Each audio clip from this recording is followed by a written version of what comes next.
رب اشرح لي صدري ويسر لي امري واحلل عقدة من لساني يفقهوا قولي. اللهم ربنا الهمنا رشدنا واعذنا من شرور انفسنا. اللهم ارنا الحق حقا وارزقنا اتباعه وارنا الباطل باطلا وارزقنا اجتنابه. آمین یا رب العالمین. اب یہاں خطاب کا رخ ہے حضور کی طرف. فَلَعَلَّكَ بَاخِعٌ نَفْسَكَ عَلَىٰ آثَارِهِمْ.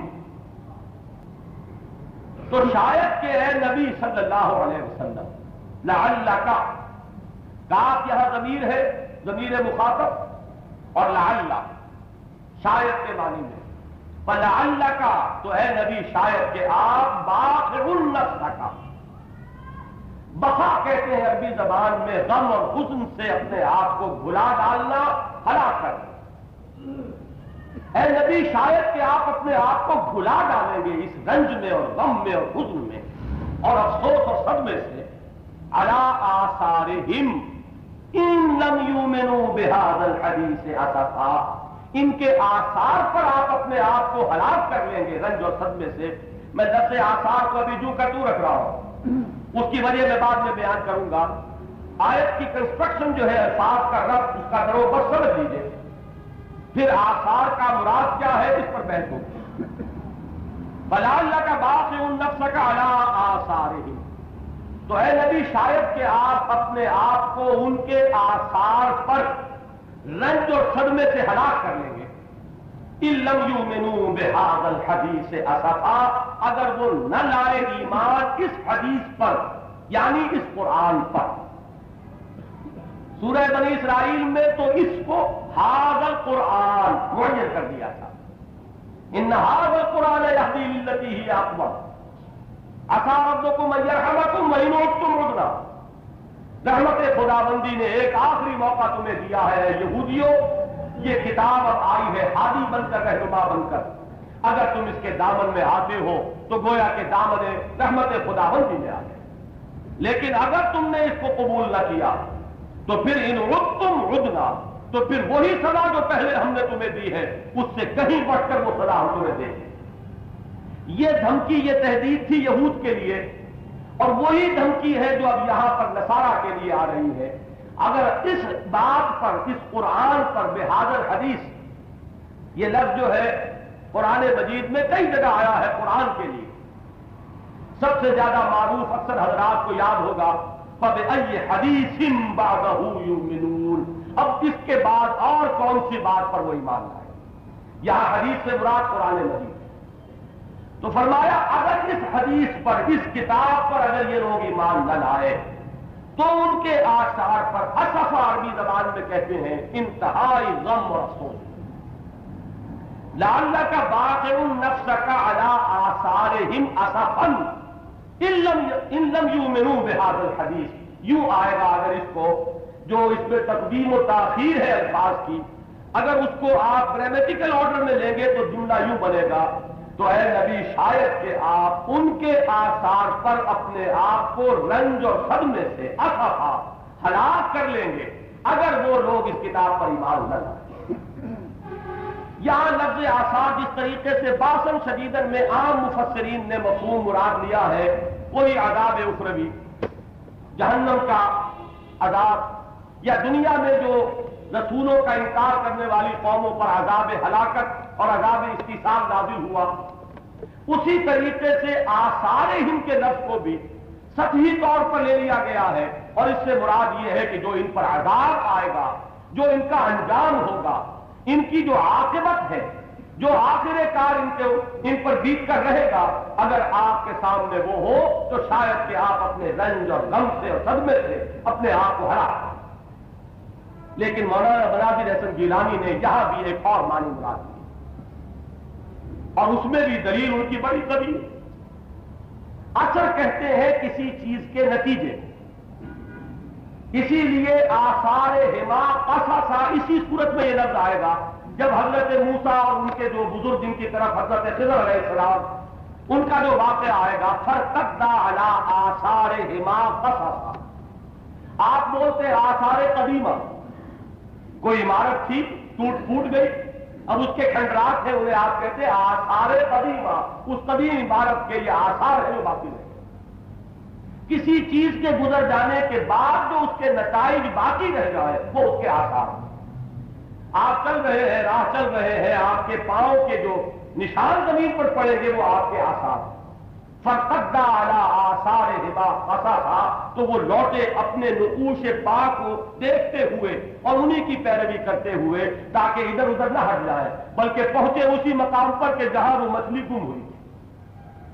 تو آثار کے معنی اب یہاں کیا ہوئے، اس پر بحث کی ہے، اور بہت ہی اس میں جو معانی کا ایک سمندر پنہا ہے وہ اس تدبر اور غور و فکر کے نتیجے میں مولانا مظاہر احسن گیلانی نکال کر لائے کہ یہ جو عقیدہ ہے عقیدہ بلدیت، اس میں جو ایک کج دیوار کی بنیاد قائم کی ہے مذاہب عالم میں، اس سے زیادہ کج عقیدہ، اس سے زیادہ غیر معقول عقیدہ. آپ کو معلوم ہے کہ انہیں توحید اور تثلیث کے چکر سے نجات نہیں ملی آج تک.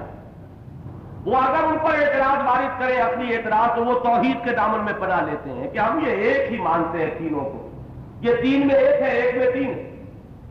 اور ذرا ان کو چھوڑ دیا جائے تو وہ فوراً تثلیث جو ہے اسی توحید میں سے برابر ہو جاتی ہے.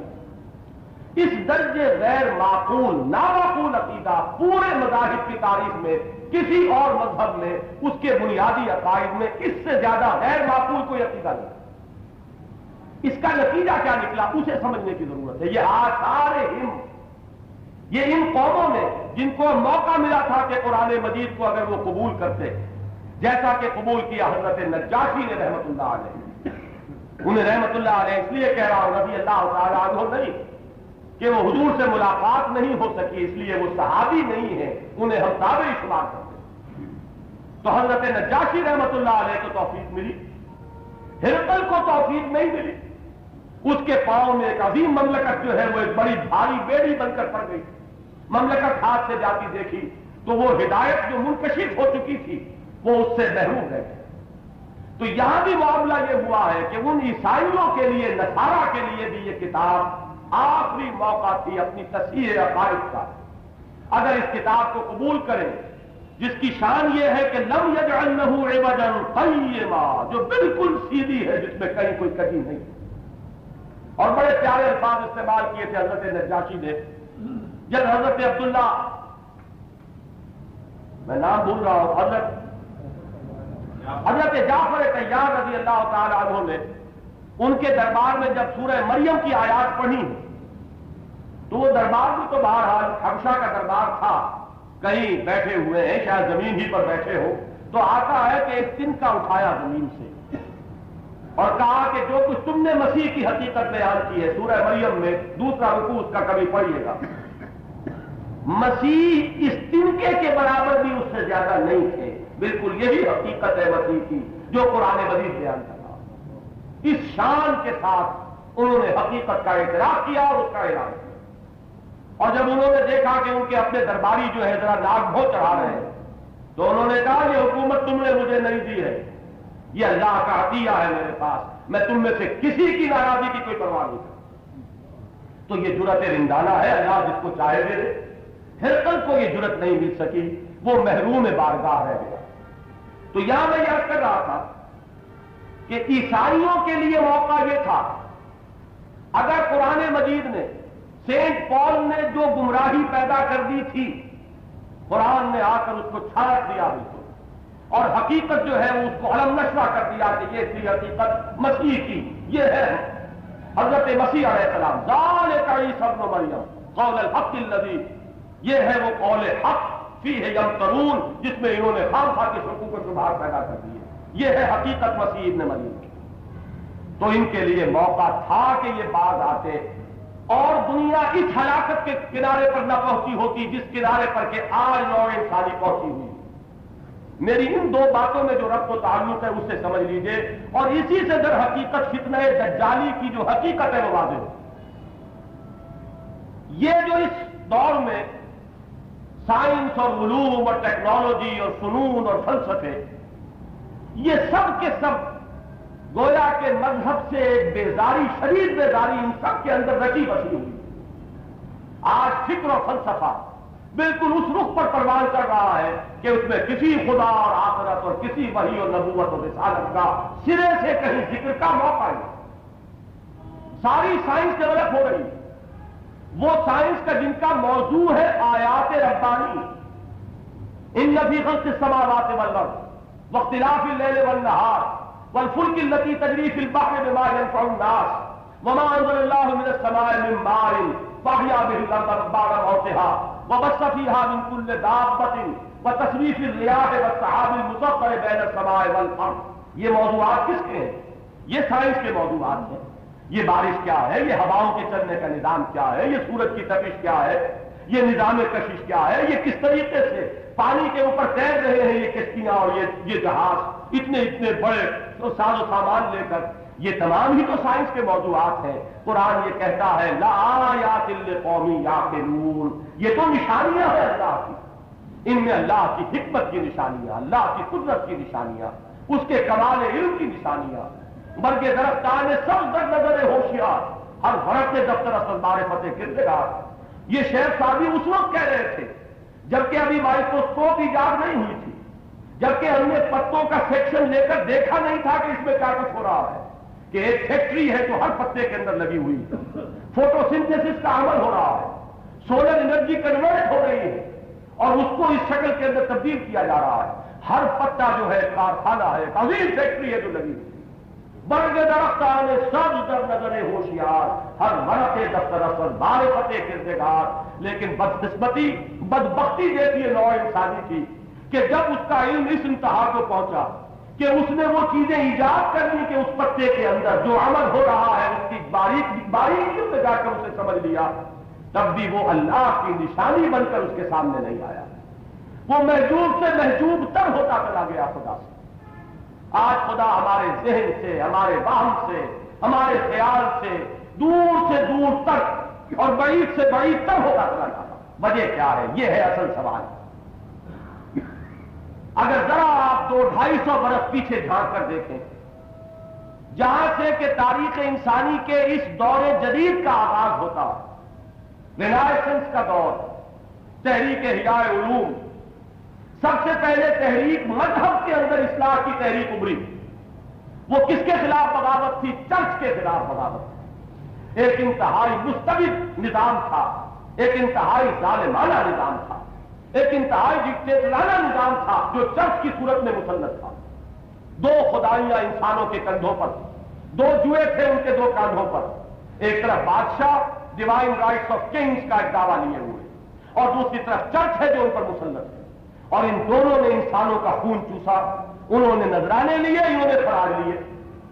مانگنے والا گدا ہے، صدقہ مانگے یا خراج۔ اور وہ جو چرچ کا نظام تھا جس میں کہ پوپ کے پاس اور پوپ کے حواریین اور نائبین کے پاس اختیار مطلق آ گیا تھا، جس چیز کو چاہے حلال کر دیں، جس چیز کو چاہے حرام کر دیں۔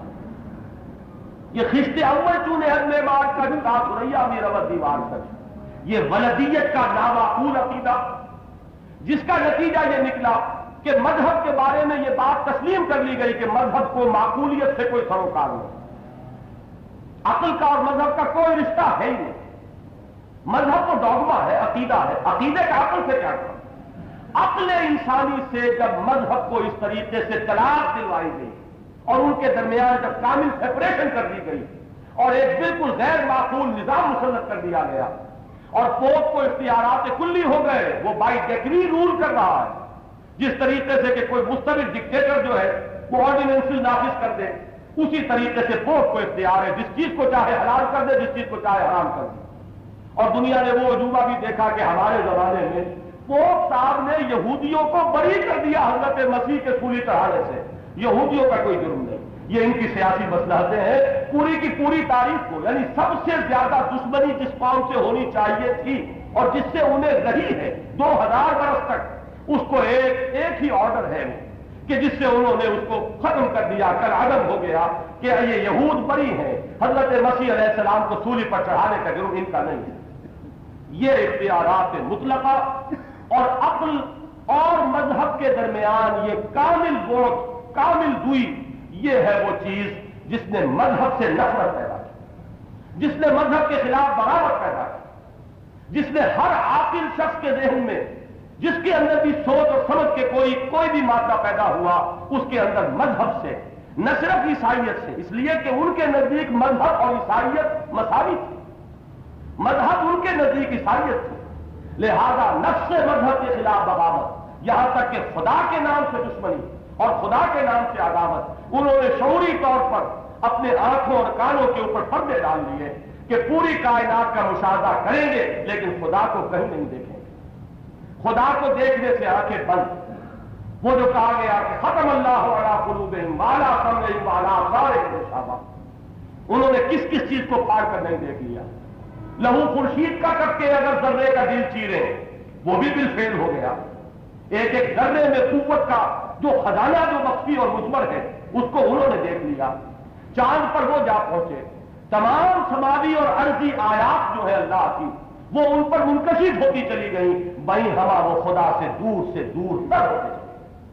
آج وہ دور ہے تاریخ انسانی کا کہ لا دینیت جو ہے وہ اصل موضوع ہے، یہ مسلم اصول ہے، کبھی دنیا میں ایسا نہیں ہوا مذہب میں کجروی آئی ہو، مذہب میں اونچ نیچ آئی ہو، آئی ہے، اس میں کوئی شک نہیں، گمراہیاں مختلف بھیس بدل کر آئی ہیں، لیکن یہ کہ ایسا کبھی تاریخ انسانی میں نہیں ہوا کہ لا مذہبیت کو ایک متفق علیہ اصول کی حیثیت سے اختیار کیا تھا۔ لا دینیت جو ہے اجتماعیات انسانیہ کا اصل اصول قرار پا اور اسے فخر کے ساتھ اس کا اعلان کیا جائے ہم ایک سیکولر نظام ہے، ہماری حکومت ایک سیکولر حکومت ہے، یہ چیز فخر کی بنیاد بن جائے، یہ در حقیقت سارا نتیجہ کس کا ہے؟ یہ وہ عقیدہ جو عیسائیوں نے ایجاد کیا، وہ غیر معقول عقیدہ، وہ کدی جو اس کی بنیاد میں مضمر تھی، خشت اول چون ہے معمار کج راستہ میرا دیوار کج، عقل کو اور مذہب کو اس طرح ایک دوسرے سے دور کر دیا گیا کہ جس کے اندر بھی کوئی عقل اور عقل عام ہی کہہ لیجیے کوئی شعور بیدار ہوا، وہ مذہب سے بغاوت اس کے اندر پیدا ہوئی، مذہب سے نفرت پیدا ہوئی، اور یہ نفرت اتنی شدت اختیار کی گئی، کرتی چلی گئی کہ سارا فکر، سارا فلسفہ، ساری علمی ترقی، ساری سائنٹیفک اکتشافات اور سارے علوم و فنون جو مدون ہوئے وہ لادینیت کی بنیاد پر مدون ہوئے، اور آج دنیا اس انجام سے دو چار ہے کہ تھک بلینکٹ ہے تھاٹ کا، فکر کا، جس طرح کبھی کبھی آپ کو تجربہ ہوتا ہو، یہاں تو شاید نہیں ہوتا، کراچی میں، لاہور میں ہو جاتا ہے کہ کبھی ڈسٹ بلینکٹ قائم ہو جاتا ہے فضا میں، ایک سسپینشن، خاک کا ایک سسپینشن، سانس لینا دوبر ہو جاتا ہے، لیکن یہ کہ وہ کئی میل اونچا ایک بلینکٹ ہے کہ جو پورا مسلط ہے فضا میں، اسی طریقے سے آج پورے ارضی پر ایک وہ ڈسٹ بلینکٹ ہے تھاٹ کا، تھاٹ بلینکٹ ہے جس کے اندر کفر ہے، الحاد ہے، مادہ پرستی ہے، صرف ان اسباب و علل کا انہی پر سارا غور و فکر ہے، اسی کا سارا سوچ بچار ہے۔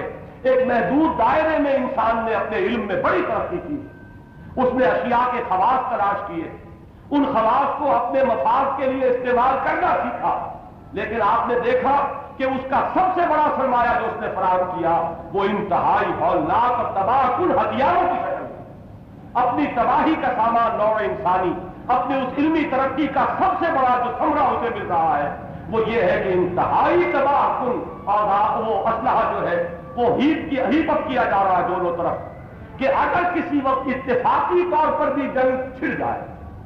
ایک مرتبہ مضمون آیا تھا کہ یہ جو راڈر سسٹم ورک کر رہا ہے اور انٹیلیجنس کا نظام ورک کر رہا ہے، خطرہ یہ ہے کہ ایٹمک وارفیئر جب بھی کبھی ہوگی تو لمحوں کی چوک سے فیصلہ ہو جائے گا، جس نے پہل کر لی اپنے میزائل چھوڑنے میں وہ جیت گیا، اس لیے کہ معاملہ تو لمحوں کا ہے، ہزاروں میل سے بیٹھ کر آپ نے پار کرنا ہے، کوئی آپ نے وہاں جا کر تو نہیں ان کو گرانا، لمحوں کی بات ہے۔ اسی لیے اتنے الرٹ نظام ان کے ہیں کہ ایک وقت کسی نے کہا تھا کہ اگر کسی وقت ان کا جو یہ نظام ہے اس میں کسی پرندے کی وجہ سے اگر کسی وقت کوئی خطرے کی گھنٹی بچ جائے، کوئی سائرن بچ جائے، تو اس وقت نہ معلوم کتنی ہلاکت آفرینی ہو جائے گی کہ وہ میزائل اگر ایک دوسرے پر چھوڑ دیے گئے تو پھر وہ تیر کمان سے نکلا ہوا واپس تو آتا نہیں، کیا ہوگا، کتنے بڑے بڑے دھماکے ہوں گے کہ وہ بر اعظم جو ہے وہ نسیم منسیہ ہو کر رہ گا۔ چائنا نے کہا تھا تو یہ کہا تھا کہ ہماری عددی قوت اتنی ہے کہ جب ایٹمک وار ہوگی تو جب روس اور امریکہ دونوں ایک دوسرے کو تحس نحس کر سکیں گے، ہم اپنی صرف عددی فوقیت کی وجہ سے باقی رہ جائیں گے۔ اسی لیے ہم نے اپنی تمام چیزیں جو اپنے پورے ملک میں پھیلا دی ہیں. ہمارے ہاں کوئی مراکز نہیں ہے جس طریقے سے رشیا یا امریکہ کے مراکز ہیں کہ مراکز تباہ ہو جائے تو تم ختم ہو جاؤ گے. ہماری آبادی بھی اتنے وسیع اور اس خطے پر پھیلی ہوئی ہے. یہ میں نے چند باتیں آپ کو سنائی.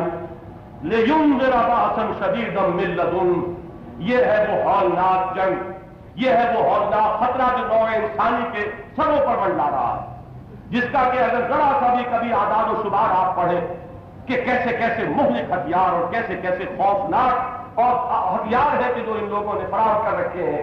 اور یہ سب کچھ نتیجہ کس کا؟ یہ تہذیب در حقیقت کوک سے برآمد ہوئی ہے اس عیسائیت کے عقیدے کے. یہ پوری تہذیب جو ہے رد عمل ہے شدید کہ وہ مذہب جتنا غیر معقول تھا عقل عام نے اتنی ہی شدید بغاوت کی. لوتھر نے بغاوت کی، وہ مذہب کے خلاف ایک بغاوت تھی. اور یہ سارے اثرات جو تھے اسپین کی یونیورسٹیوں سے پھیل رہے تھے. اسلام نے وہ معقولیت ان کو دی کہ جس معقولیت کے تحت انہوں نے غور و فکر کرنا شروع کیا. لیکن بدقسمتی، جس طریقے کی بدقسمتی جارج برنارڈ شاہ کی ہوئی کہ قرآن کو دیکھ کر بھی اور مان کر بھی قرآن کو اس نے مانا نہیں، مانا اور پھر نہیں مانا. کہ میں جب اس قرآن کو پڑھتا ہوں تو محسوس کرتا ہوں کہ اس سے بہتر کوئی کتاب نہیں، لیکن بدبخت پھر بھی محروم رہ گیا. اسی طرح ان اقوام نے وہ معقولیت، وہ ریشنلزم جو ہے کہ ہر چیز پر غور کرو، کائنات کا مشاہدہ کرو. ان فی خلق السماوات والارض واختلاف الليل والنهار والفلك التي تجري في البحر بما ينفع الناس الى آخر الآیہ. یہ تمہارے مشاہدے کی چیزیں ہیں.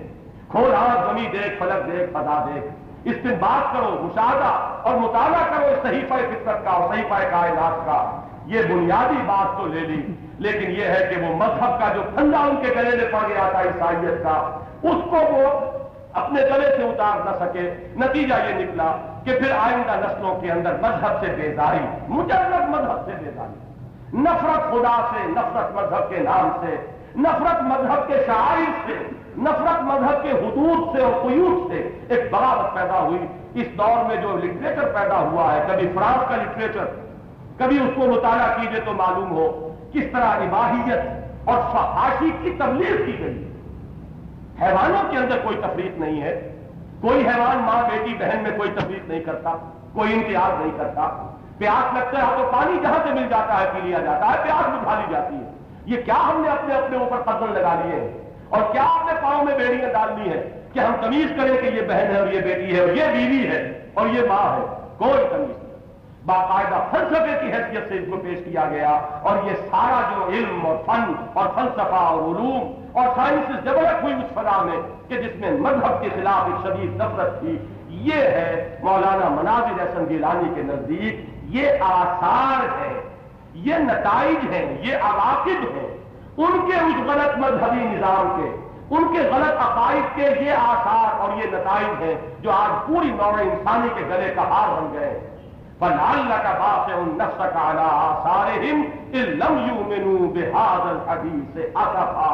آخری موقع تھا اگر اس کلام پاک کی ہدایت کو اختیار کرتے اور اس شان سے کرتے، اس جرأت رندانہ سے کرتے جس شان کے ساتھ اختیار کیا تھا حضرت نجاشی رحمۃ اللہ علیہ نے، تو اس دنیا کی، اس پلینٹ کی، اس نوع انسانی کی تاریخ کچھ اور بھی ہوتی.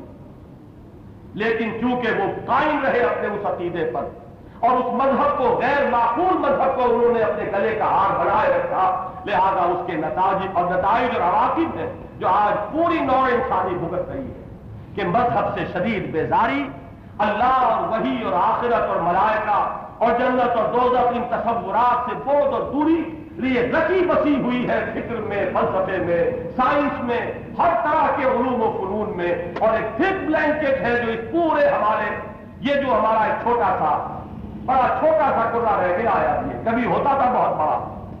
یہ ایک چھوٹا سا پلینٹ ہمارا اور اس کے گرد بڑا تھک بلینکٹ ہے الحاد کا اور مادہ پرستی کا کہ سب کچھ کو دیکھو مگر خدا کو نہ دیکھو. ایک وہ دور بھی تھا، امام راضی رحمت اللہ علیہ ایک عارف کا قول نقل کرتے ہیں، بلکہ انہوں نے 3 درجے معین کیے ہیں معرفت کے. ما رأیت شیئا قط وقد رأیت اللہ بعدہ. ایک درجہ یہ ہے میں نے کبھی کوئی چیز نہیں دیکھی مگر یہ کہ اس کے فوراً بعد اللہ کو بھی دیکھ لیا. میں نے پھول کو دیکھا تو اللہ کو دیکھا اور میں نے کہا سبحان اللہ. میں نے پانی پیا تو اللہ کو دیکھا اور میں نے کہا الحمدللہ، میں نے کہیں جانے کا ارادہ کیا تو اللہ کو دیکھا اور میں نے کہا انشاءاللہ۔ ایک وقت وہ تھا کہ ہر شے کے ساتھ انسان اللہ کو دیکھا، جو چیز ملی اللہ سے ملی، جو چیز ہے اس کا وجود اللہ سے ہے۔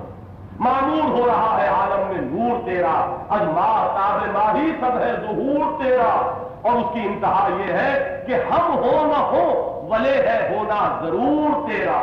ہم ہے یا نہیں ہے اس میں شک ہو سکتا ہے، لیکن تیرے وجود میں کوئی شک نہیں۔ ایک وہ دور تھا، ایک درجہ اس سے آگے امام راضی کہتے ہیں ماں رہے تو شہر قط تو وقد رأیت اللہ معہ، میں نے کبھی کوئی چیز نہیں دیکھی مگر یہ کہ اس کے ساتھ ہی اللہ کو بھی دیکھا۔ اور ایک درجہ وہ بھی ہے کہ ماں رأیت شیئا قط الا وقد رأیت اللہ قبلہ، میں نے کسی شے کو نہیں دیکھا مگر اس سے پہلے اللہ کو دیکھا، اس لیے کہ ہر شے کا وجود اللہ سے۔ جس چیز کو بھی دیکھا محسوس کیا کہ یہ سب مظاہر ہے، حقیقت اس کی اللہ۔ جو کچھ نظر آ رہا ہے یہ مظاہر کائنات، وہ شعر بڑا پیارا شعر کہ ردائے لالا و گل پردہ ماہ و انجم، جہاں جہاں وہ چھپے ہیں عجیب عالم، یہ اللہ ہے چھپا ہوا اس کائنات میں، ان مظاہر میں مضمر ہے وہ حقیقت الحقائق، وہ ہے در حقیقت وجود اس کا ہے، یہ سب ظواہر جو ہے ان کی کوئی حقیقت نہیں۔ ایک وہ دور تھا اور ایک آج کا دور ہے کہ سب کچھ دیکھ لیا اللہ کو نہیں دیکھا۔ چاند پہ ہوا ہے ہمیں وہاں کوئی اللہ نہیں ملا، کوئی فرشتے نہیں ملے، کوئی جنت دوزخ نہیں ملی، ہم نے تو ہر چیز کو چیر کر دیکھ لیا۔ یہ نظام آپ سے آپ روا دوا ہے، نموت و نحیا، ہم خود ہی زندہ رہتے ہیں خود ہی مرتے ہیں، اور ہمارا یہ پورا نظام جو ہے آپ سے آپ چل رہا ہے۔ کچھ قواعد ہیں لگے بندے، کچھ فزیکل چینجز ہیں، کچھ کیمیکل چینجز ہیں، کچھ اشیاء کا ایلیمنٹس کا انٹریکشن ہے، ان سے یہ نظام آپ سے آپ چل رہا ہے۔ کچھ ایکشنز ہیں، کچھ ریئیکشنز ہیں، ان سب سے یہ نظام آپ سے آپ روا دوا ہے۔ یہ ہے آج کا فکر۔ اچھے بھلے اللہ کے ماننے والے بھی خدا کو مانتے ہیں تو اسی طرف پر مانتے ہیں کہ پیدا کرنے والا تو وہ ضرور ہے، لیکن یہ کہ پیدا کر کے اب وہ بیٹھا ہے۔ یہ کائنات اب آپ سے آپ چل رہی اپنے قواعد اور اپنے قوانین کے تحت۔ جیسے کہ ایک گیند کو آپ دور زور سے پھینک دیں تو پھینکا آپ نے، انیشل مومنٹم تو آپ ہی نے اس کو دیا، لیکن اب وہ خود روا دوا ہے، اب آپ کا اس سے کوئی تعلق نہیں۔ زیادہ سے زیادہ یہ تصور ہے جس تصور کے ساتھ کہ آج خدا کو ماننے والا بھی خدا کو مانتا ہے، یہ نہیں ہے کہ جو کچھ بھی ہے اس میں اللہ ہی کا اذن جاری و ساری ہے۔ وہ بات جو کہی تھی شیخ عبد القادر جیلانی نے اپنے بچے سے اپنے انتقال کے وقت کہ میرے بچے اس حقیقت کو ذہن نشین کر لے کہ لا فاعل فی الحقیقت ولا مؤثر الا اللہ، اس حقیقت کے اعتبار سے کوئی فاعل حقیقی نہیں، کوئی مؤثر حقیقی نہیں سوائے اللہ۔ جو کچھ ہو رہا ہے اس کے کیے ہو رہا ہے۔ پیاس پانی سے نہیں بجھتی، اللہ کے اذن سے بجھتی ہے۔ اللہ کی مرضی نہ ہو پانی پیے جاؤ گے پیاس نہیں بجھے۔ بھوک کھانے سے نہیں مٹتی، اللہ کے اذن سے مٹتی ہے۔ کھانا کھاتے رہو گے لیکن بھوک نہیں مٹے گی اگر اللہ نہیں چاہتا۔ آگ نہیں جلاتی، اللہ کا اذن ہے کہ جس کے تحت جلاتی ہے، خود نہیں جلاتی۔ اور آگ نے نہیں جلایا حضرت ابراہیم کو علیہ السلام۔ پانی اپنی سطح برقرار رکھتا ہے اذن رب سے، یہ کوئی اس کا اپنا خاصہ نہیں، اللہ کی عطا کی ہوئی خاصیت ہے اور برقرار رہے گی جب تک اللہ چاہے۔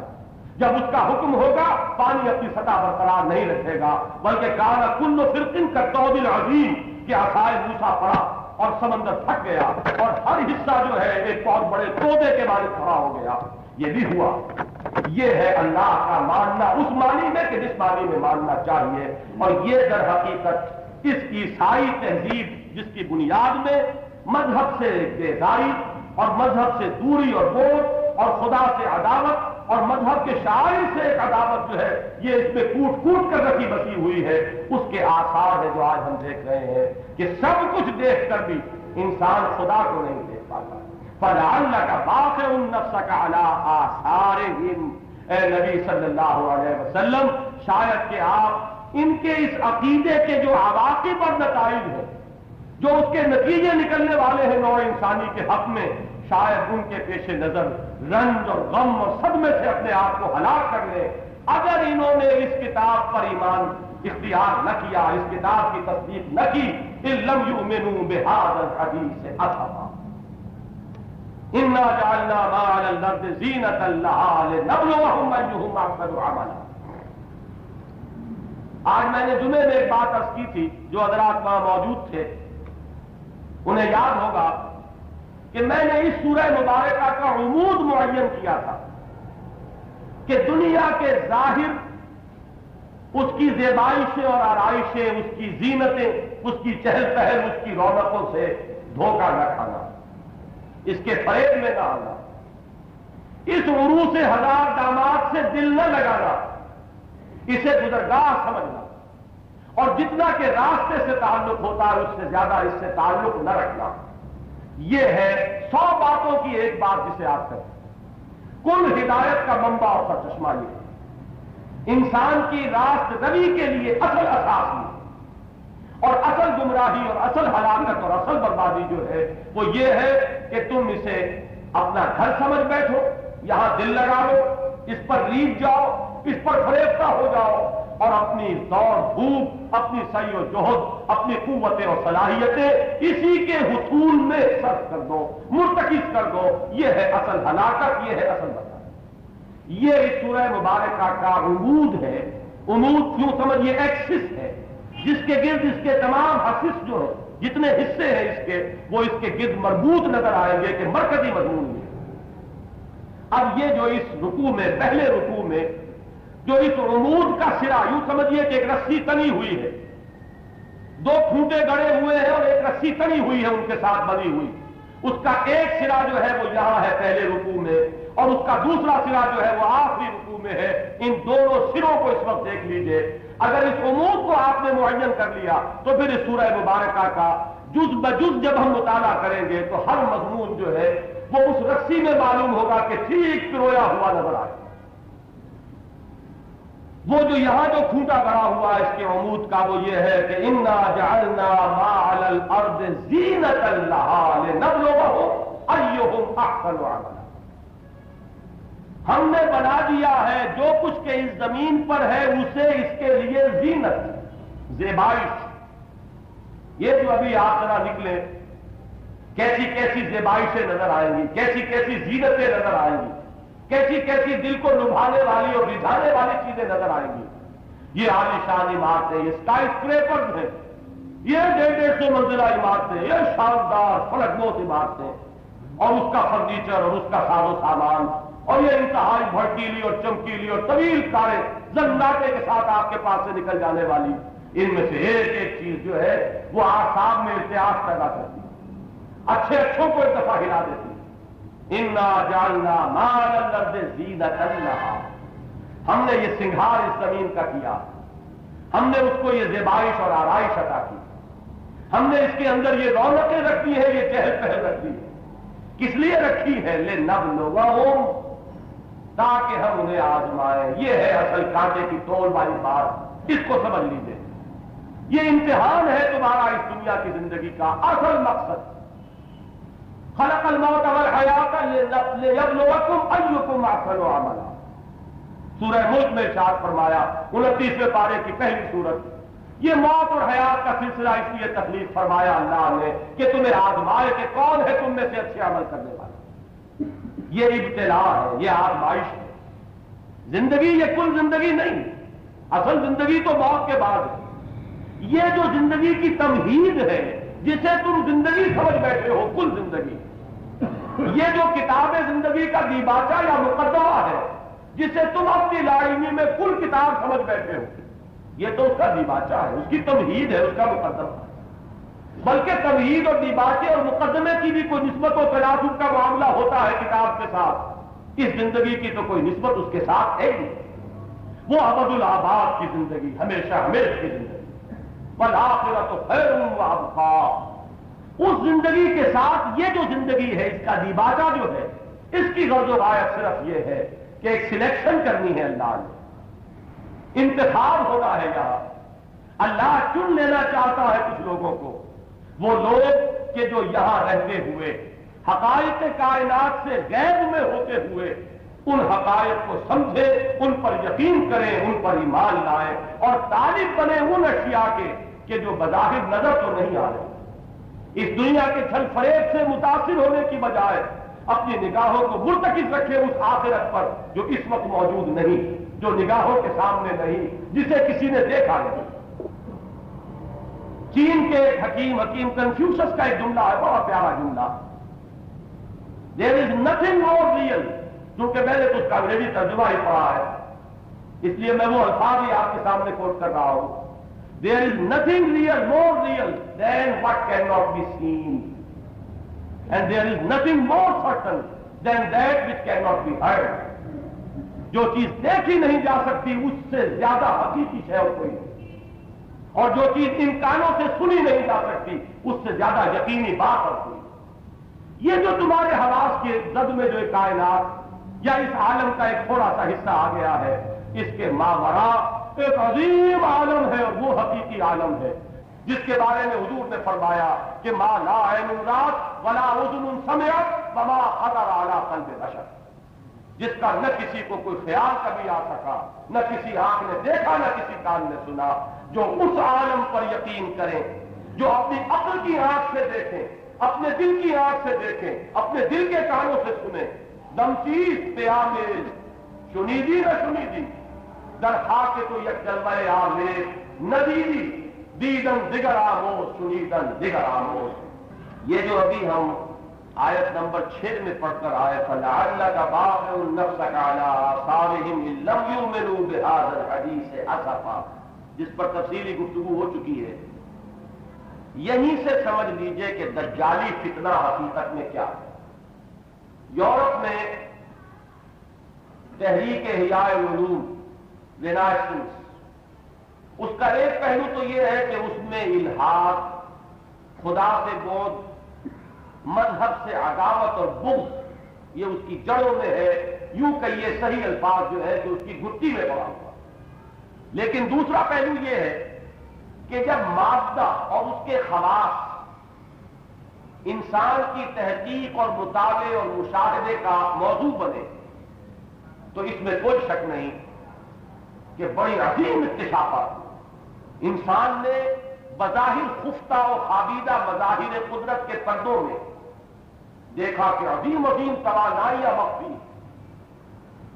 یہ بھاپ کیا ہے، اس میں کتنی قوت ہے، اسے کس طرح قابو میں لایا جائے، یہ کہربا کیا ہے، اس کو کیسے پیدا کیا جائے اور کس طرح اس کا استعمال آیا، یہ ساری قوتیں ہی تو ہے، یہ ساری ٹیکنالوجی، یہ سارے سائنس کا جو ایڈوانس ہوا ہے معاملہ، یہ مظاہر قدرت کے اندر جو قوتیں خابیدہ تھیں ان کو انسان نے جانا اور ان سے انسان نے کام لینا سیکھا۔ اصلاً یہ چیز کوئی برائی نہیں تھی، اس لیے کہ یہ مظاہر فطرت ہے۔ قرآن خود کہتا ہے سخر لکم الشمس والقمر، سورج اور چاند کو بھی تمہاری نفع رسانی میں لگا دیا ہے، تمہاری چاکری میں نوکری میں لگا دیا۔ قرآن نے ان سب کو اپنی آیات قرار دیا، اللہ کی آیات، ان کا مشاہدہ کرو، کھولا زمین دیکھ، فلک دیکھ، فضا دیکھ، مشرق سے ابھرتے ہوئے سورج کو ذرا دیکھ، ان کو دیکھو۔ افلا ينظرون الى الابل كيف خلقت والى السماء كيف رفعت والى الجبال كيف نصبت والى الارض كيف سطحت۔ تو فطرت کا مشاہدہ، مطالعہ اور فطرت کی قوتوں کو جان کر انہیں استعمال میں لانا، ان میں سے کوئی چیز اصلاً بری نہیں۔ برائی اس وقت پیدا ہوئی ہے کہ یہ تمام ارتقاء جو تعلیمی ہوا ہے اور علمی ہوا ہے اور سائنٹیفک ترقی جو ہوئی ہے، اس کی گھٹی میں وہ خدا سے بعد اور مذہب سے بیداری ہے۔ نتیجہ یہ ہوا کہ یہ بجائے اس کے کہ یہ تمام چیزیں انسان کو خدا سے قریب کر لاتی، خدا سے دور تک لے جاتی۔ اب قوتیں تو بڑی اس کے پاس ہیں، لیکن ہدایت سے تہی دست ہے۔ یہی چیز جو ہے یہ سب سے بڑا فتنہ، یہی ہے در حقیقت دجالی وہ فتنہ جس کی خبر دی تھی محمد رسول اللہ صلی اللہ علیہ وسلم۔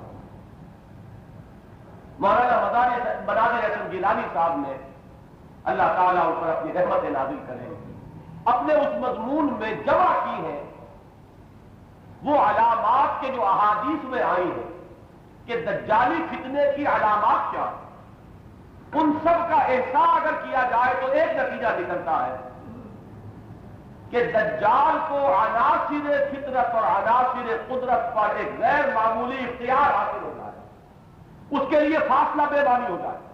وہ ایک آواز لگائے گا اور پورے چہارگاہ عالم میں وہ آواز سنی جائے گی۔ اس کی سواری ایسی ہوگی کہ اس کے گدھے کی ایک ٹاپ اور دوسری ٹاپ کے مابین ایک دن رات کی مسافت کا فاصلہ ہوگا۔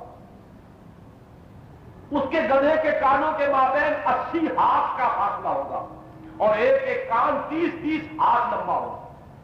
وہ کوس کو اچھا کر دے گا، اندھوں کو بینا کر دے گا، مردوں کو زندہ کر دے گا، یہاں تک کہ وہ آری سے کسی کو چیرے گا، 2 ٹکڑوں میں تقسیم کرنے کے بعد پھر سیدھے گا اور ان کو برابر کر دے گا، وہ زندہ رہے گا۔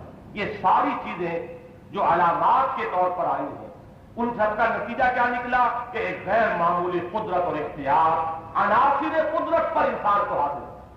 وہ ویرانے سے کہے گا کہ فصلیں اگاؤ اور فصلیں اگیں گی، لہلہائیں گی۔ وہ حکم دے گا فضا کو کہ بارش برساؤ اور بارش برسے۔ وہ زمین کو حکم دے گا کہ اپنے خزانے نکال دے اور زمین اپنے خزانے اس کے پیچھے لگا دے گی۔ لیکن اس کے ساتھ ہی اس کی پیشانی پر لکھا ہوگا کاف پہ رے، کفر لکھا ہوگا۔ اس تہذیب کی نمایاں ترین چیز کفر ہوگا، خدا کا انکار ہوگا، اور وہ اپنی ان تمام علمی اکتشافات اور اپنے ان تمام تصرفات جو اسے قواعد فطرت پر حاصل ہو جائیں گے، ان سب کو استعمال کرے گا کفر کے فروغ کے لیے۔ رزق کی کنجیاں اس کے ہاتھ میں ہوں گی، وہ دے گا اسی کو جو کفر کرے گا۔ یہ سارے آثار در حقیقت یہ جو آج کا دور ہے، یہ ٹیکنالوجی کی انتہا کا دور ہے، اس کی ہے خبریں جو محمد رسول اللہ صلی اللہ علیہ وسلم کی۔ یقیناً آپ کو دلچسپی ہوگی، میں حضور کے الفاظ چند ان چیزوں سے متعلق جو ہے وہ آپ کو سنا دوں۔ صحیح مسلم کی روایت ہے، تیز رفتاری کا کیا عالم ہوگا اس دجال کا۔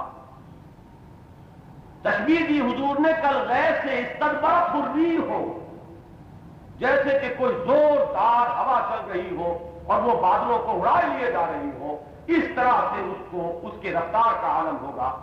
وَلَا تَدَعُ قَرْيَةً إِلَّا هَبَطَتْهَا فِي 40 لَيْلَةً، اور روئے زمین کی کوئی آبادی نہیں رہ جائے گی جس میں کہ وہ 40 دن کے اندر گھوم پھر نہ لے۔ آواز کی رسائی، کنز العمال کی یہ روایت ہے۔ حضرت علی رضی اللہ تعالیٰ عنہ نے خطبہ دیا اور اس میں بیان کیا۔ ظاہر بات ہے کہ یہ بات حضرت علی خود اپنے پاس سے بیان نہیں کر سکتے، یہ آئندہ کی ایک پیشن گوئی ہے، حضور ہی سے سنی ہوئی بات ہوگی جو حضرت علی نے بیان کی رضی اللہ تعالیٰ عنہ، کہ دجال کی کیفیت یہ ہوگی کہ ینادی بصوت لہو یسمع بہ ما بین الخافتین، وہ جب پکارے گا، آواز لگائے گا تو مشرق و مغرب کے درمیان رہنے والے سب لوگ اسے سنیں گے۔ آج آپ گھر بیٹھے ہوئے سن رہے ہیں، نیو یارک سے نشر ہونے والی تقریریں اور واشنگٹن سے نشر ہونے والی تقریریں، بلکہ صرف آپ سن نہیں رہے، دیکھ رہے ہیں، فاصلہ معلوم ہو۔ ابن عساکر وغیرہ کی رائے ہے کی ایک روایت ہے کہ ما بین حافر حمارہ الی الحافر الاخر مسیرۃ یوم و لیلۃ، اس کا گدھے سے مراد گدھا نہ سمجھیے، اس دور میں ان راکٹس کو اور ان بڑے بڑے جہازوں کو ظاہر بات ہے کہ گدھے ہی سے تعبیر کیا جا سکتا تھا، سواری کے لیے لفظ یہی تھا کہ ایک دن اور رات کی مسافت پر اس کی ایک ٹاپ پڑے گی۔ بعض روایات میں آیا اس کا ایک قدم مدینے میں ہوگا، دوسرا بیت المقدس میں ہوگا، اور جیسا کہ میں نے ابھی آپ کو بتایا اس کے 2 کانوں کے درمیان 80 ہاتھ کا فاصلہ ہوگا اور ایک ایک کان 30-30 ہاتھ کا ہوگا۔ یہ عجیب بات ہے کہ ان ہوائی جہازوں کے یہ جو پر سمجھتے ہیں آپ، انہی کے آخر میں وہ رڈار لگے ہوا ہوتا ہے جو ان کے لیے بمنزلہ کان کے ہیں، اور یہ 2 کان ہیں جن کے فاصلہ اتنا ہی ہے کہ وہ 80 ہاتھ کا فاصلہ۔ مستدرک حاکم میں حضرت عبداللہ ابن عمر کی ایک روایت ہے رضی اللہ تعالیٰ، دجال کی آواز کو مشرق و مغرب کے باشندے سنیں۔ علاج معالجے کی ترقی کا یہ عالم ہوگا کہ یبرئ الاکمہ والابرص ویحیی الموتى، یہ کنز کی روایت ہے، احیاء موتیٰ بھی ہونے والا ہے، وہ آ رہا ہے دور کہ آپ پریزرو کر سکیں گے ڈیڈ باڈیز کو، ان کا تو سلسلہ شروع ہو گیا ہے برف میں رکھنے کا. اسی امید میں یہ کیا جا رہا ہے کہ ایک وقت آئے گا کہ حیات پر بھی انسان کامیاب کرنا، احیاء کیا جا سکے ان کا. ایک آدمی کو چیریں گے اور پھر اس کو جوڑ دیں گے. اس قسم کے تجربے اب کم سے کم اعضاء پر تو ہو گئے، انگلی کاٹی اور اس کے تمام اجزاء کو جوڑ دیا. جانوروں پر ہو رہے ہیں کہ گردن کاٹی جائے، اس کے ایک ایک جو اس کے اعصاب کے ریشے ہیں ان سب کو سی دیا جائے، اور اتنی دور تک اتنے عرصے کے لیے آرٹیفیشل ریسپیریشن، آرٹیفیشل سرکولیشن سب کچھ مہیا ہے، اس کی زندگی کا وہ سلسلہ جو ہے برقرار رکھا ہے. تو یہ چیزیں سب اب ہمارے سامنے ہیں. جس وقت حضور نے ان کی خبر دی تو یہ بہت عجیب معلوم ہوئی ہوگی، لیکن یہ ہے کہ آج تو ہمارے تو سامنے کی بات ہے. زمین اور ہوا پر اس کو جو تسلط حاصل ہوگا، سخرت لہ انہار الارض وآثارها یامر السماء فتمطر والارض فتنبت ویمر بالخربة فیقول لها اخرجی کنوزک فتتبعه کنوزها. یہ کنز المال کی روایت ہے کہ اسے اس دریاؤں پر، سمندروں پر اور زمین پر پورا اختیار حاصل ہو جائے. وہ آسمان کو حکم دے گا کہ پانی برسا، وہ پانی برسائے، اور وہ زمین کو حکم دے گا کہ نباتات اگا، اور وہ اگائے گی. اور وہ زمین کو حکم دے گا، وہ کسی بالکل ویران آبادی پر سے گزرے گا اور کہے گا کہ اے زمین اپنے خزانوں کو نکال، اور وہ زمین اپنے خزانے نکال حاضر ہے. ایک عجیب بات آئی ہے ان روایات میں کہ دجال کا ایک کرشمہ یہ بھی ہوگا، یا ایک دجل یہ بھی ہوگا، فریب کا ایک راستہ یہ بھی وہ اختیار کرے گا کہ وہ مردوں کی ارواح کو لے کر آئے گا اور ان کو ممثل بھی کر دے گا. حضور نے اس کی خبر دی ہے. جو آج تو اسپرچوئلزم ہمارے یورپ وغیرہ میں چل رہا ہے، جو مرے ہوئے ہیں ان کی ارواح کو بلایا جاتا ہے، ان سے کچھ پوچھا جاتا ہے، گفتگو ہوتی ہے، وہ اپنے آپ کو آئیڈینٹیفائی بھی کرتے ہیں، علامات بھی بیان کرتے ہیں کہ میں تمہارا باپ ہوں اور میں تمہاری ماں ہوں اور یہ اس کا ثبوت ہے اور یہ بات میں تمہیں بتا رہی ہوں. یہ سب کچھ ہو رہا. عجیب بات حضور نے فرمائی، یہ اصل میں ان کی ارواح نہیں ہے، یہ شیاطین جن ہے کہ جو یہ دھوکہ دینے کے لیے آئے گے دجال کی ایک ساتھی بن کر، اور وہ تمثل اختیار کریں گے کسی کے باپ اور کسی کی ماں کا، اور وہ آ کر کہیں گے کہ بیٹے ہم ہیں تیرے ماں اور تیرے باپ، اور تو اس دجال کا ساتھ دے. یہ بھی جو کچھ شعبدے بازی ہو رہی ہے، اس کی خبر محمد رسول اللہ صلی اللہ علیہ وسلم نے دی ہے، اور ساتھ ہی وضاحت کر دی تھی کہ اس دھوکے میں نہ پڑنا. یہ وہ ارواح نہیں ہوں گے ان کے فوت شدہ والدین کی، بلکہ یہ شیاطین جن ہیں. ایک بات جو میں عرض کر چکا، انہو مکتوب بین عینیہ کافارا. عجیب ہے، یہ بخاری کی روایت ہے.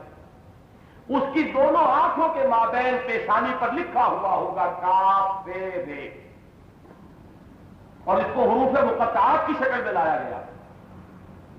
اور کس شان سے لکھا ہوا ہوگا کہ یقرؤہ کل مومن کاتب او غیر کاتب، جسے ہر مومن پڑھ لے گا چاہے وہ لکھا پڑھا ہو یا نہ ہو. یعنی یہ اس تہذیب کی نمایاں چھاپ ہوگی جو اندھوں کو بھی نظر آئے، اور گمان یہ کرتا ہوگا کہ میں مومن ہوں. مومن آئے گا لیکن پھر اس کے ساتھ ہو جائے گا ان وسوسوں کی وجہ سے، ان شبہات کی وجہ سے جو اس کے دل میں ڈالے. یہ آپ کی تعلیم، یہ نظریات جو آپ پڑھا رہے ہیں بڑے فخر کے ساتھ اپنی اولاد کو، اور آپ سمجھتے ہیں کہ یحسنون سنا، خوب پڑھا میرے بچے نے، بڑے اعلیٰ نمبر حاصل کیے، فرائڈ کا فلسفہ پڑھوایا، ڈارون کا نظریہ پڑھوایا، اور نہ معلوم کیا کیا اعلیٰ بلا پڑھوائی. وہ سب کچھ پڑھانے کا نتیجہ لیا. ایک آخری روایت میں سنا دوں، آخر من یخرج الیہ النساء، سب سے آخر میں جو دجال کی طرف نکلیں گے ان کی فوج میں جو شامل ہوں گی وہ عورتیں ہوں گی. عورتوں کا فتنہ جب بیدار ہو جائے گا تو یوں سمجھو کہ دجالی فتنہ اپنے پورے عروج کو پہنچ گیا.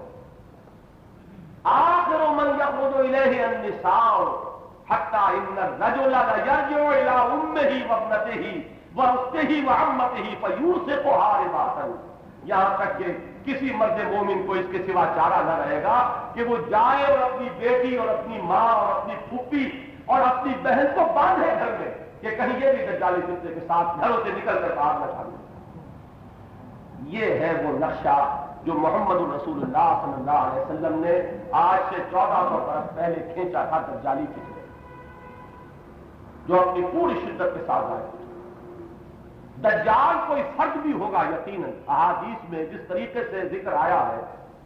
ویسے تو دجالون 30 دجالون معلوم ہوا کہ بے شمار دجال ہوں گے، کوئی ایک نہیں، اور ان میں الدجال اکبر بھی ہوگا، مسیح الدجال جسے کہا گیا۔ اللہم انا نعوذ بک من فتنۃ المسیح الدجال، ہم تیری پناہ میں آتے ہیں اس مسیح الدجال کے فتنے سے۔ تو وہ بھی کوئی شخص بھی معین ہوگا، لیکن یہ ہے کہ وہ دجالی فتنہ ہے کیا؟ لفظ دجل سے سمجھیے، دجل کسے کہتے ہیں؟ فریب کو، کسی شے پر اس کی حقیقت کو چھپانے کے لیے کوئی پردہ ڈال دینا، یہ دجل ہے۔ اس کائنات پر وہ دجل اور فریب کا پردہ ڈال دیا گیا، خالق اور مالک سے لوگوں کو محجوب کر دیا گیا۔ اللہ اور رسول اور وحی اور نبوت کی طرف کوئی التفات اور کوئی توجہ کوئی نہیں، ساری توجہات مرتکز ہے اس مادے میں، ان اسباب اور وسائل میں، اس دنیا میں، حیات دنیاوی کے ذخائر اور اس کی رونقوں میں۔ یہی مطلوب، یہی مقصود، یہی اول، یہی آخر، یہی دجالی فتنہ ہے۔ اور اس سے بچانے والی یہ سورہ مبارکہ، اس لیے کہ اس نے اول تا آخر یہی حقیقت سامنے رکھی ہے اور واضح کی ہے کہ اس دنیا کے ظاہر سے دھوکہ نہ کھائے۔ اہل نظر ذوق نظر خوب ہے، لیکن جو شے کی حقیقت کو نہ سمجھے وہ نظر کیا؟ تمہاری نگاہیں ان مظاہر اور ظواہر میں الجھ کر نہ رہ جائے، حقیقت کو دیکھو۔ دیدن دیگر آموز، سنیدن دیگر آموز، اپنی دل کے کانوں سے سننا سیکھو اور دل کی آنکھوں سے دیکھنا سیکھو۔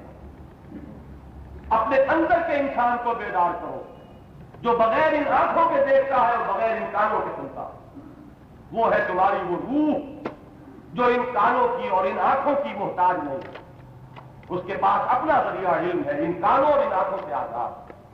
دیدن دیگر آموز، سنیدن دیگر آموز، لہم قلوب لا یعقلون بہا ولہم اعین لا یبصرون بہا وَلَهُمْ آذَانٌ لَا يَسْمَعُونَ بِهَا أُولَٰئِكَ كَالْأَنْعَامِ بَلْ هُمْ أَضَلُّ۔ یہ ہے فتنہ دجال، کہ دل رکھتے ہیں لیکن تفقہ سے اور فہم سے خالی، آنکھیں رکھتے ہیں لیکن ظاہر بھی وہ حقیقت بھی نگاہیں نہیں، کان رکھتے ہیں لیکن صرف ظاہر کی سماعت والے، وہ حقیقی سماعت انہیں حاصل نہیں۔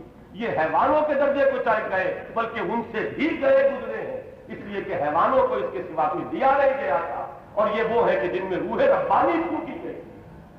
وَنَفَخْتُ فِيهِ مِن رُّوحِي، فرمایا اِنَّا جَعَلْنَا مَا عَلَى الْأَرْضِ زِينَةً لَهَا لِنَبْلُوَهُمْ أَيُّهُمْ أَحْسَنُ عَمَلًا۔ یہ ذخائر دنیاوی، یہ اس کی چہل پہل، یہ رونقیں، یہ زینتیں، یہ زیبائشیں اور آرائشیں، ان سے دھوکہ نہ کھاؤ، یہ ایک امتحان ہے۔ میں نے کئی مرتبہ کیا کہ شعر میں تو اگرچہ کچھ ابتذال اور صوفیانہ پن ہے، لیکن اس مفہوم کو ادا کرنے میں اس سے زیادہ مجھے کوئی قریبی الفاظ ملتے نہیں۔ یہ امتحان کیا ہے؟ اللہ نے اپنے رخ روشن پر تو ایک نقاب ڈال دیا اور کچھ زیبائش اور آرائش ادھر ادھر بکھیر دی، رخ روشن کے آگے شمع رکھ کر وہ یہ کہتے ہیں ادھر جاتا ہے دیکھیں یا ادھر بڑھ رہا ہے۔ یہ ہے سارا امتحان۔ اس پردے ہی کے اندر اگر نگاہیں محدود رہیں، ظواہر ہی میں الجھے رہے، اس دنیا ہی میں گم ہو گئے، کافر کی یہ پہچان کے آفاق میں گم ہے اور مومن کی یہ پہچان کے گم اس میں ہے آفاق، اگر اس سے ماورا ہو کر حقیقت الحقائق کا کوئی مشاہدہ کیا اور دل کی آنکھوں سے دیکھا اسے جسے دیکھنا چاہیے، تب تو ہے نجات، تب تو ہے کامیابی۔ اور اگر الجھ کر رہ گئے ان ظواہر میں اور اسی کو مطلوب و مقصود بنا لیا تو ہلاکت ہے اور بربادی۔ ایک حدیث سن لیجئے، احسن عملا پر سوال کیا گیا حضور سے، حضرت عبداللہ ابن عمر رضی اللہ تعالی عنہما یہ بیان کر رہے ہیں کہ انہ سأل النبی صلی اللہ علیہ وسلم، انہوں نے خود سوال کیا حضور سے، من احسن عملا، حضور وہ کون ہے جسے قرآن احسن عملا سے تعبیر کر رہا ہے؟ حضور نے جواب دیا، الفاظ سنیے، احسنهم عقلا واورعهم محارم اللہ واسرعكم في طاعته سبحانه، جن کی عقلیں بیدار، حقیقت بین، اور جو اللہ کی حرام کی ہوئی چیزوں سے سب سے زیادہ بچنے والے، اور جو اللہ کی اطاعت میں سب سے زیادہ سرگرمی اختیار کرنے والے ہو، وہ ہے احسنکم عملا، تم میں بہترین جو ہے عمل کے اعتبار سے وہ۔ تو یہ امتحان ہے، یہ آزمائش ہے۔ علامہ اقبال نے اسے اس شعر میں خوب ادا کیا ہے کہ قلزم ہستی سے تو ابھرا ہے مانندے ہوا، اس زیاں خانے میں تیرا امتحان ہے زندگی۔ یہ زندگی، یہ حیات دنیاوی ایک امتحانی وقت، اور آزمائش کل یہ ہے کہ ادھر جاتا ہے دیکھے یا ادھر پروانہ آتا ہے، سارا بوائل ڈاؤن کر لیجئے پورے مسئلے کو، وہ امتحان یہ۔ وَإِنَّا لَجَاعِلُونَ مَا عَلَيْهَا صَعِيدًا جُرُزًا، یہ چہل پہل، یہ رونقیں اس زمین کی اور حیات دنیاوی کی دائم نہیں ہے، قائم نہیں ہے، باقی نہیں ہے، آنی و فانی۔ ایک وقت آئے گا اِنَّا لَجَاعِلُونَ مَا عَلَيْهَا صَعِيدًا جُرُزًا، صعید کہتے ہیں ایک چٹیل میدان، کہیں کچھ نہ ہو، کوئی ہریاول نہیں، کوئی خوبصورتی، کوئی رعنائی نہیں، چٹیل میدان۔ صعیداً زلقہ بھی آئے گا اسی میں، جس پر پاؤں پھسلے، کوئی چیز ہے ہی نہیں، پھسلوا میدان۔ اور جروزہ کہتے ہیں، رجل جروز کہتے ہیں اس شخص کو جو کسی اگر دسترخوان پر بیٹھے تو سب چک کر جائے، سارا صاف کر دے۔ اور ارض جذور کہتے ہیں اس کو کہ جس میں فصل کٹ چکی ہو، اب کچھ نہ رہ گیا۔ وَإِنَّا لَجَاعِلُونَ مَا عَلَيْهَا صَعِيدًا جُرُزًا، جب وہ امتحانی وقفہ ختم ہوا، یہ سارا خراب جو ہم نے بنایا ہے یہ امتحان کے لیے، تمہیں جانچے اور پرکھے۔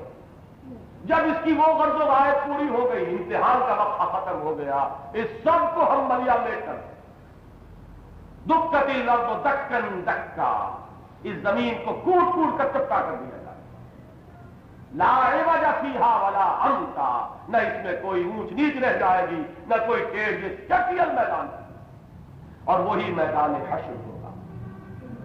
اسی زمین میں سے پھر اٹھایا جائے گا، منہا خلقناکم وفیہا نعیدکم ومنہا نخرجکم تارۃ اخری۔ اب سنو فیصلے، اب نتیجہ امتحان اعلان کا ہونے والا ہے۔ ذالک یوم التغابن، وہ ہے ہار اور جیت کے فیصلے کا دن۔ اس روز پتہ لگے گا کہ کون جیتا اور کون ہارا۔ یہ دو آیات جو ہیں، یہ میں نے عرض کیا کہ ان کو اس سورہ مبارکہ کے عمود میں ایک سرے کی حیثیت سے پہچان لی، اور آخری رکوع میں بھی اس آیت کو اسی وقت دیکھ لیجئے کہ جہاں یہ دوسرا سرا اس رسی کا ہے جس کھوٹے سے بندھا ہوا، قُلْ هَلْ نُنَبِّئُكُمْ بِالْأَخْسَرِينَ أَعْمَالًا، اے نبی کہیے صلی اللہ علیہ وسلم، آیت نمبر 103، کیا ہم تمہیں متنبع کر دیں، خبردار کر دیں؟ ننبئکم، تنبیہ نبا سے بنائے، نبا کہتے ہیں کسی اہم خبر کو۔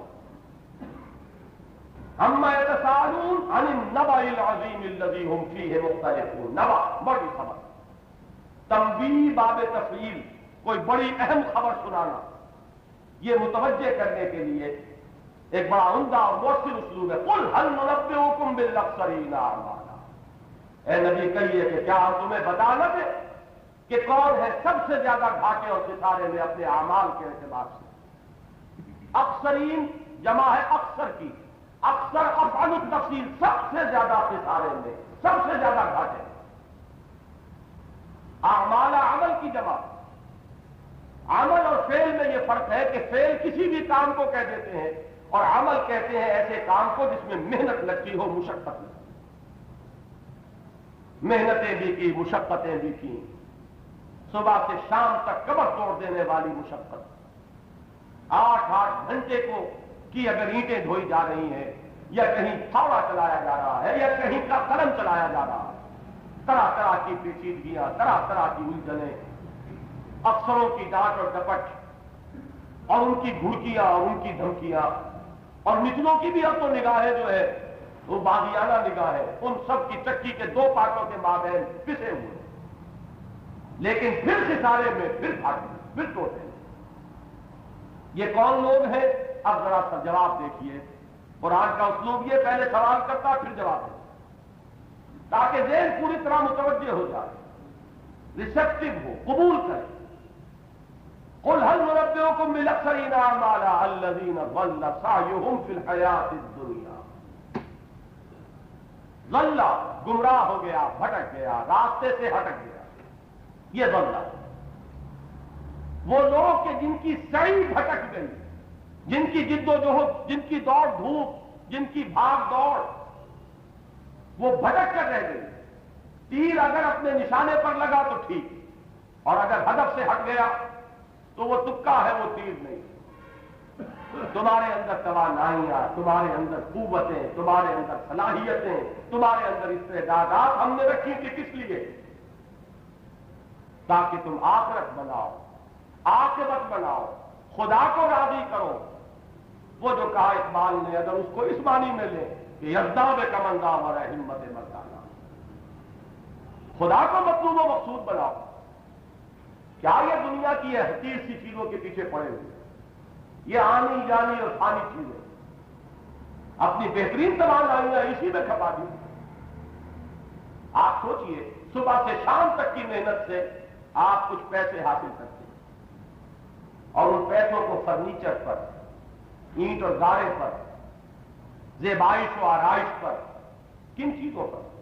یہ آپ کا خون ہے، یہ آپ کی توانائیاں ہیں، یہ آپ کی قوتیں ہیں، یہ آپ کا وقت ہے، یہ سارا سرمایہ ہے جو اللہ نے آپ کو دیا، جس کو آپ نے کنورٹ کیا کس چیز میں؟ جس سے کوئی تعلق دائمی نہیں، جو باہر آ یہی رہ جانا۔ فرمایا الذین ضل سعیہم فی الحیاۃ الدنیا، جن کی سعی و جہد بھٹک گئی، اصل منزل سے ہٹ گئی، جس کا مطلوب ہونا چاہیے تھی آخرت، وہ کھپ کر رہ گئی صرف اس دنیا میں، گم ہو کر رہ گئی اس حیات دنیاوی میں۔ وَهُمْ يَحْسَبُونَ أَنَّهُمْ يُحْسِنُونَ صُنْعًا، اور وہ یہی سمجھ رہے ہیں، گمان کر رہے ہیں، یہ جہل مرکب کا معاملہ ہے کہ وہ سمجھ رہے ہیں کہ ہم نے خوب کیا، خوب کمایا، ہماری محنتیں خوب سفل ہو گئی، ہماری صلاحیتیں لگیں، بارآور ہوئی، کاروبار جم گیا، چمک گیا، بلڈنگیں جو ہے وہ عالی شان تیار ہو گئی، اپنی اولاد کے لیے بہت کچھ چھوڑ کر جا رہے ہیں، انہیں اعلیٰ مناصب پر پہنچا دیا ہے، بڑی کامیاب زندگی، حالانکہ ہلاک ہو چکے، برباد ہو چکے، اکثرین اعمالہ کا مستحق ہے۔ یہی ہے وہ بات جو حضور نے فرمائی کہ کل الناس یغدو فبائع النفس، ہر انسان صبح جب اس پر طلوع ہوتی ہے تو شام تک جب کہ وہ دوبارہ بستر پر لیٹتا ہے وہ اپنے آپ کو بیچتا ہے۔ کسی نے نظم کہی تھی، ایک کلرک کا حال، بیچارے کلرک کا ایک مرثیہ کہا تھا، میں دل بیچتا ہوں، میں جان بیچتا ہوں، اپنی صحت بیچ رہا ہوں، توانائی بیچ رہا ہوں، اپنا پورا وجود بیچ رہا ہوں۔ کل النفس یغدو فبائع النفس، اور نتیجے دو ہیں۔ وہ بدبخت بھی ہیں جو دن بھر کی محنتیں شاختہ کر کے جب گھروں کو واپس لوٹتے ہیں تو گناہوں کی ایک پوٹلی لے کر آتے ہیں، اللہ کے عذاب کی ایک کشڑی باندھ کر لاتے ہیں اپنے لیے اور اپنے بال بچوں کے لیے۔ وہ بھی ہیں خوش قسمت، محنت اور مشقت تو کرتے ہیں لیکن جب شام کو لوٹتے ہیں تو جہنم سے رہائی کا پروانہ ہاتھ میں لے کر آتے ہیں۔ یہاں ذکر ہو رہا ہے ان کا کہ جن کی سعی و جہد بھٹک کر رہ گئی، جنہوں نے بیچ دیا اپنے آپ کو اس دنیا کے ہاتھوں۔ قل هل ننبئكم بالاخسرین اعمالا الذین ضل سعیہم فی الحیاۃ الدنیا وهم یحسبون انہم یحسنون صنعا۔ تو یہ دو کھوٹے سمجھ لیجئے سورہ مبارکہ کے مرکزی مضمون اور عمود کے، کہ ایک سرا وہاں اور ایک سرا یہاں، دو آیتیں وہاں، دو آیتیں یہاں۔ انا جعلنا ما علی الارض زینۃ لها لنبلوہم ایہم احسن عملا وانا لجاعلون ما علیہا صعیدا جرزا۔ قل هل ننبئكم بالاخسرین اعمالا الذین ضل سعیهم فی الحیاۃ الدنیا وهم یحسبون انهم یحسنون صنعا. یہ ہے مرکزی مضمون. اب آپ کو ہر حصے میں نظر آئے گا کہ اسی کو مختلف تمثیلوں میں، حکایتوں کے انداز میں، تشبیہوں اور استعاروں کے انداز میں، کچھ قصص کے انداز میں یہی بات ہے جو بار بار سامنے آئے گی. بارک اللہ لی ولکم فی القرآن العظیم ونفعنی وإیاکم بالآیات والذکر الحکیم.